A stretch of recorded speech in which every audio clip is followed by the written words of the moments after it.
ओम नमो नारायणाय। ओम पितृदेवताभ्यो नमः। आज हम बताने जा रहे हैं पितृदोष किसे कहते हैं और क्या है।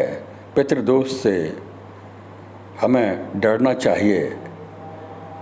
आज हम ज्योतिष के विद्वानों के अनुसार पितृदोष के विषय में बताने जा रहे हैं। क्या पितृदोष को लेकर किसी को डरना चाहिए? क्या पितृदोष एक भयानक दोष है? इन सभी का जवाब है नहीं, क्योंकि सबकी युक्तियां और विधियां हैं, सबके उपाय हैं। इसके कई कारण हैं। यदि आपके कर्म अच्छे हैं तो आपको किसी से भी डरने की ज़रूरत नहीं है। किसी भी प्रकार के दोष निवारण करने की ज़रूरत नहीं है। पितृबाधा का मतलब यह होता है कि आपके पूर्वज आपसे कुछ अपेक्षा रखते हैं। दूसरा यह कि आपके पूर्वजों के कर्म का आप भुगतान कर रहे हैं। यह भी कि यह हमारे पूर्वजों और कुल परिवार के लोगों से जुड़ा दोष है। हमारे पूर्वजों का लहू हमारे नसों में बहता है। हमारे पूर्वज कई प्रकार के होते हैं। क्योंकि हम आज यहाँ जन्मे हैं तो कल कहीं और पितृदोष का होगा। यानी हम आज यहाँ जन्म लिया तो कहीं अगले जन्म हमारा कहीं और जगह होगा। पितृदोष का अर्थ है कि आपके पिता या पूर्वज में जो भी दुर्गुण या रोग रहे हैं, जीन्स जो हमारे शरीर में विद्यमान हैं, आपको भी हो सकता है वही रोग या दोष हो सकते हैं। पितृदोष का लक्षण हमारे ग्रंथों में मिलता है, या विद्वानों का मत है। पूर्वजों के कारण वंशजों को किसी प्रकार का कष्ट ही पितृदोष माना गया है। कोई आकस्मिक दुख या धन का अभाव बना रहता है तो फिर पितृबाधा पर विचार करना चाहिए। पितृदोष के कारण हमारे सांसारिक जीवन में और आध्यात्मिक साधना में बाधाएं उत्पन्न होती हैं। आपको ऐसा लगता है कि कोई अदृश्य शक्ति हमको प्रभावित कर रही है। ऐसी अवस्था में हम अपने गुरुओं के पास जाते हैं और कोई न कोई उपाय उनसे पूछते हैं। पितृदोष के कारण हमारे सांसारिक जीवन में और आध्यात्मिक साधना में बाधाएं उत्पन्न होती हैं। आपको ऐसा लगता है कि कोई अदृश्य शक्ति आपको परेशान करती है तो पितृबाधा पर विचार करना चाहिए। पितृदोष और पितृ ऋण से पीड़ित व्यक्ति अपने मातृपक्ष अर्थात माता के अतिरिक्त मामा मामी, मौसा मौसी, नाना नानी, पितृपक्ष अर्थात दादा दादी, चाचा चाची, ताऊ ताई, बड़े भ्राता, चाचा चाचा आदि को कष्ट या दुख होता है। उनको जो कष्ट देता है, यानी पारिवारिक सदस्यों को कष्ट देता है और बुजुर्गों को कष्ट देता है, उनकी अवहेलना करता है, तिरस्कार करता है, तो ऐसा माना जाता है कि यदि किसी को पितृदोष है तो उसकी तरक्की रुकी रहती है। समय पर विवाह नहीं होता, कई कार्यों में रोड़े आते हैं और गृह कलह बढ़ जाता है। जीवन एक उत्सव की जगह संघर्ष में हो जाता है। रुपया पैसा होते हुए भी शांत और सुकून नहीं मिलता है। शिक्षा में बाधाएं आती हैं, क्रोध आता रहता है, परिवार में बीमारी लगी रहती है, संतान नहीं होती है, आत्मबल में कमी रहती है। यदि कोई कारण या लक्षण बताए जाते हैं, इसके कई कारण हैं। पितृदोष के प्रकार हमारी कुंडली के अनुसार भी बताए जाते हैं। कुंडली में पितृदोष का सृजन दो ग्रहों सूर्य और मंगल के पीड़ित होने से भी होता है, क्योंकि सूर्य का संबंध पिता से और मंगल का संबंध रक्त से होता है। सूर्य के लिए पाप ग्रह शनि, राहु और केतु माने गए हैं। अतः जब सूर्य का इन ग्रहों के साथ दृष्टि या युति संबंध हो तो सूर्यकृत पितृदोष का निर्माण होता है। इसी प्रकार मंगल यदि राहु या केतु के साथ भी हमारा संबंध रहता है तो भी हमें पितृदोष यानी मंगल का दोष पितृदोष होने से जातक के अपने परिवार या कुटुंब में अपने छोटे व्यक्तियों से विचार नहीं मिलते हैं। कुंडली का 9वां घर यह बताता है कि व्यक्ति पिछले जन्म में या कौन से पुण्य के साथ लेकर आया है। यदि कुंडली के 9वें राहु, बुध या शुक्र है तो कुंडली में पितृदोष की है। कुंडली के 10वें भाव में गुरु के होने को शापित माना जाता है। 7वें घर में गुरु होने पर आंशिक पितृदोष है, यानी लग्न में राहु है तो भी सूर्य ग्रहण और पितृदोष, चंद्र के साथ केतु है यानी सूर्य के साथ राहु होने से भी ग्रहण दोष लग जाता है, पितृदोष कहा जाता है। पंचम में राहु होने पर भी कुछ ज्योतिषी पितृदोष मानते हैं। जन्मपत्री में यदि सूर्य पर शनि, राहु, केतु की दृष्टि या युति के द्वारा प्रभाव हो तो भी जातक को कुंडली में पितृदोष, पितृऋण की स्थिति मानी जाती है। विद्वानों ने जो पितृदोष का संबंध बृहस्पति गुरु से भी बताया है। अगर गुरु ग्रह पर 2 बुरे ग्रहों का असर हो तथा गुरु 4, 8, 12वें भाव में हो, नीच राशि में हो और अंशों द्वारा निर्धन हो तो यह दोष पूर्ण रूप से घटता है। यह पितृदोष पिछले पूर्वज यानी बाबा, दादा, परदादा से चला आता है जो 7 पीढ़ियों तक चलता रहता है। यहीं पर काल सर्प दोष भी है। देखा जाता परिवार में अगर किसी को हो जाए, पितृदोष किसी को हो जाए तो उस परिवार में उसके पुत्र को, उसके नाती को यानी परंपरागत चला रहता है। इसी कुंडली में पितृऋण की स्थिति मानी जाती है। यानी ये सब बातें जो हम कुंडली के आधार पर बता सकते हैं। कुंडली का 9वां घर यह बताता है कि व्यक्ति के पिछले जन्म में कौन से पुण्य लेकर जन्म लिया था। कुंडली में पितृदोष की स्थिति लाल किताब में कुंडली के 10वें भाव में गुरु के होने को भी शापित माना जाता है। 7वें घर में गुरु होने पर भी आंशिक पितृदोष मानते हैं। पितृऋण कई प्रकार का होता है, जैसे हमारे कर्मों का, आत्मा का, पिता का, भाई का, बहन का, माँ का, पत्नी का यानी बेटी और बेटे का आत्मा का ऋण और स्वयं का ऋण भी कहते हैं। हालांकि इसके अलावा व्यक्ति अपने कर्मों से भी पितृदोष निर्मित कर लेता है। जब कोई जातक अपने जातक यानी पूर्व जन्म में धर्म विरोधी कार्य करता है तो वह इस जन्म में भी अपने इस आदत को दोहराता है, यानी बुरी आदत, बैड हैबिट्स। ऐसे में उस पर यह दोष स्वतः ही निर्मित हो जाता है।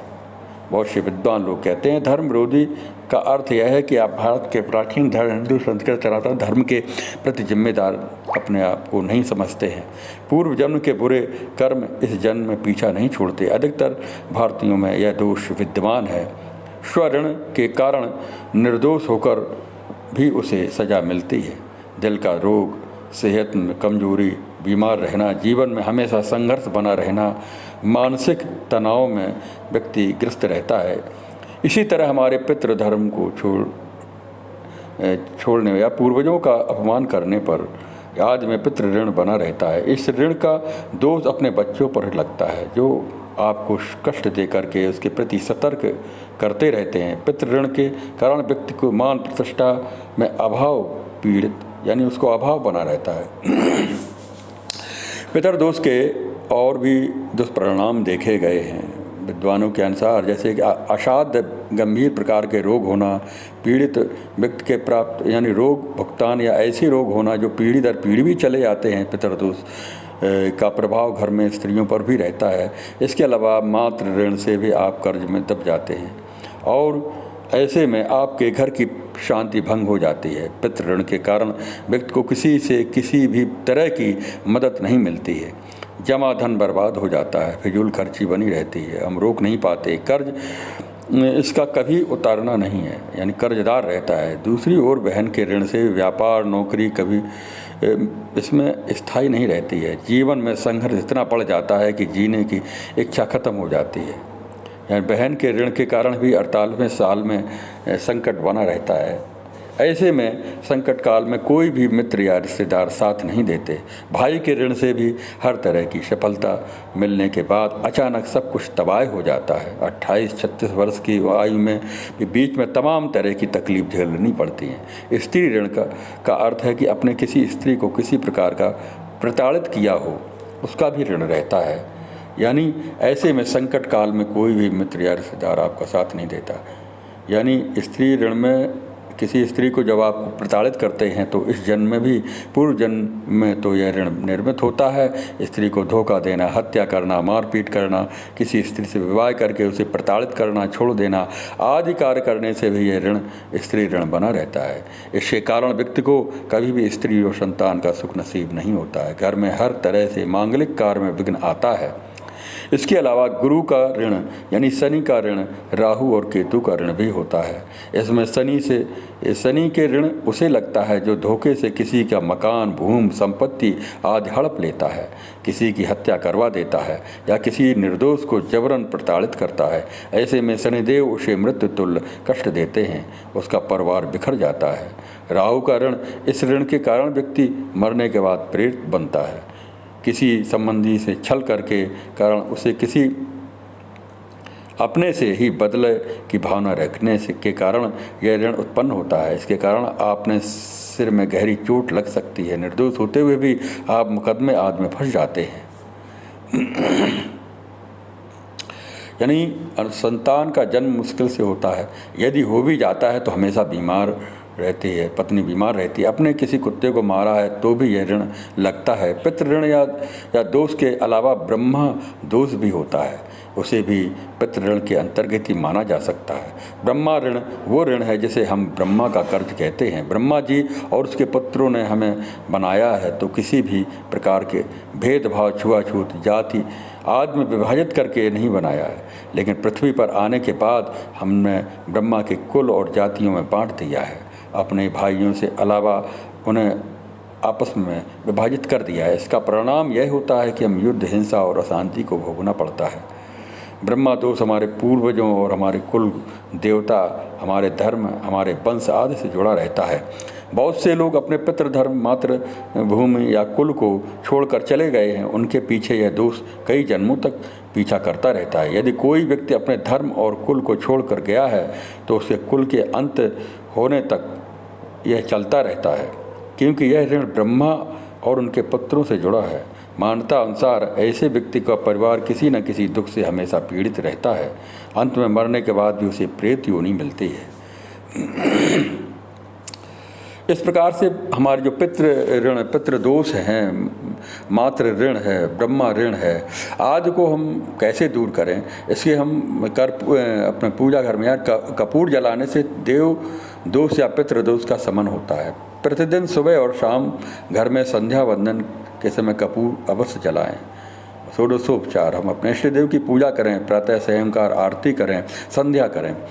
13, 14 अमावस्या और पूर्णिमा के दिन गुड़ और घी के मिश्रण को कंडे उपले पर जलाने से भी देव और पितृ ऋण दूर होते हैं। तीसरी विधि है प्रतिदिन हनुमान चालीसा का पाठ करना चाहिए। चौथा, श्राद्ध पक्ष के दिनों में तर्पण आदि का कर्म करना और पूर्वजों के प्रति मन में श्रद्धा रखना ही जरूरी है। पांचवा, घर का वास्तु सुधारें और ईशान कोण को मजबूत एवं वास्तु अनुसार बनाएं। छठवां, अपने कर्म को सुधारें और क्रोध और शराब को छोड़ करके परिवार में परस्पर प्रेम की स्थापना करें। सातवां, घृणा, छुआछूत, जातिवाद, प्रांतवाद आदि की भावना से मुक्त होकर के पिता, दादा, गुरु, स्वधर्मी और देवताओं का सम्मान करना सीखें। नौवां, परिवार के सभी सदस्यों से बराबर मात्रा में सिक्के इकट्ठे करके उन्हें मंदिर में दान करें। 10वां है देश के धर्म अनुसार कुल परंपरा का पालन करना, संतान उत्पन्न करके उसमें धार्मिक संस्कार डालना। 11वां है दरअसल हमारा जीवन हमारे पुरखों का दिया हुआ है, हमारे पूर्वजों का लहू हमारे नसों में बहता है, हमें इसका कर्ज चुकाना चाहिए। इसका कर्ज चुकाता है जो इनका कर्ज चुकाता है। पुत्र और पुत्री के जन्म के बाद यदि हमने अपने पिता को पोता, माता को एक पोती दे दिया तो आधा पितृ दोष दूर समाप्त हो जाता है। अपने पुत्र पुत्रियों को अच्छी शिक्षा देना, अच्छे संस्कार देना, ये भी पितृ ऋण से उन्मूलन होने का उपाय है। हमें अपने कर्ज चुकाना, इसलिए कर्ज चुकाने के लिए पुत्र पुत्री को अच्छी शिक्षा, दीक्षा, उनको संस्कार देना। और 12वां विधान है दूसरा, हमारे ऊपर हमारे माता पिता पूर्वजों के अलावा हम पर स्वऋण, पूर्वजन्म का, बहन का ऋण, भाई का ऋण, पत्नी का ऋण, बेटी का ऋण आदि ऋण होते हैं। उक्त सभी का उपाय किया जा सकता है। पहली बात यह है कि सभी के प्रति विनम्र और सम्मान पूर्वक रहें। कौवे यानी 13वां विधान है कौवे, चिड़ियों, कुत्ते, गाय को रोटी खिलाते रहना, पीपल बरगद के वृक्ष में जल चढ़ाते रहना, केसर का तिलक लगाते रहना, कुल कुटुंब के सभी लोगों से बराबर मात्रा में सिक्के लेकर उसे मंदिर में दान करना चाहिए। दक्षिण मुखी मकान में कदापि नहीं रहना चाहिए। विष्णु भगवान के मंत्र जाप करना, श्रीमद् भागवत गीता का पाठ करना, पितृदोष चला जाता है। पूरी श्रद्धा और भक्ति कठोरता के साथ एकादशी का व्रत रखना चाहिए। हमें वृक्षारोपण करना चाहिए। पीपल, बरगद, आंवला, बेलपत्र और हमारे जो पवित्र पेड़ हैं उनको हमें लगाना चाहिए। तुलसी लगाना चाहिए। जो यानी कालसर्प पूजा, चंडाल योग पूजा, महामृत्युंजय का जाप, यानी पितर पक्ष में तर्पण करना, जप करना, पितृभ्यो नमः, पितृमातृभ्यो नमः, पितृ गायत्री का पाठ करना, पितृ के श्लोक और उनके पाठ करना, उनके चालीसा पाठ करना, पितरों के प्रति श्रद्धा, यानी पितर पक्ष में भी हम श्राद्ध तर्पण करते रहना और मंदिर में और भूखे को भोजन खिलाएं, मंदिर में दान दें, ब्राह्मणों को भोजन कराएं। इस प्रकार पितृदोष शांति का बहुत ही उपाय दिए गए हैं। और पितृ के पक्ष में अपने परिवार में जो अकाल मृत्यु को प्राप्त हुए हैं, उनके जिस तिथि को वो अकाल मृत्यु, जिस तिथि को वो संसार को छोड़ गए हैं, उसी तिथि को पितृपक्ष में उनका श्राद्ध तर्पण करना चाहिए, दान करना चाहिए। इस प्रकार से हमें पितृ दोष से मुक्ति मिल सकती है। जब हमें पितृ दोष से मुक्ति मिलती है, पितृदेव हमें आर्यमा पितृदेव, जो हमारे भगवद गीता में भगवान श्री कृष्ण ने कहा कि मैं ही पितरों में आर्यमा पितृ हूँ, उनका आशीर्वाद मिलता है। पितृमाताओं का आशीर्वाद हमें हमारा जीवन सुख में बनता है।